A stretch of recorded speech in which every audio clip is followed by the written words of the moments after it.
السلام عليكم. ميزة جديدة نزلت في تطبيق الراجح نستطيع من خلالها شراء بطاقة وشحنها في تطبيق ياقوت. طبعا ياقوت إذا جينا نجدد هنا عندي الباقة الآن انتهت لما أعمل تجديد. في بعض الناس يصل مع الخطأ هذا. الخطأ هذا إنه أنا كما تشاهدون هنا بعمل تجديد. هنا لازم أركز في الشريحة اللي موجودة معايا إنها شريحة مدمجة ولا شريحة عادية.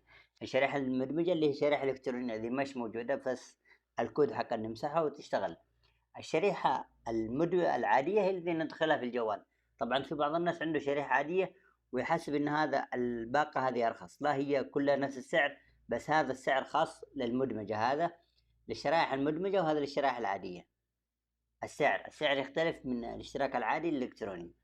طبعا لما اقوم بالتجديد لازم اتاكد انه عندي مثلا الكترونية ولا عادية. انا عندي الكترونية، ادخل عليها كذا واعمل لها تابع.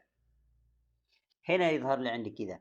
إذا كانت عندي مثلا مدمجة واخترت عادية وعملت متابعة، يظهر لي هنا، يظهر لي رقم جديد ولا تحويل رقمك. لا، أنا عندي الشريحة موجودة، شريحة عادية مدمجة.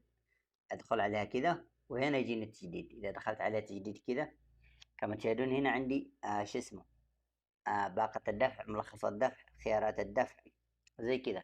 هنا خلاص مرتبط جاهز. هنا عندي إذا اشتريت بطاقة أدخلها هنا، كود الخصم هذا. كما تشاهدون إذا ذهبت تطبيق الراجحي، هنا تطبيق الراجحي، إذا دخلت على المتجر، هذه حاجة جديدة نزلت اسمها باقة وبيانات ياقوت. هذه كما تشاهدون عندي، ادخل عليها كذا. من هنا استطيع شراء البطاقة، بعدين انسخ الرابط، انسخ الرقم اللي يجيبوا لي شحن وادخله هنا.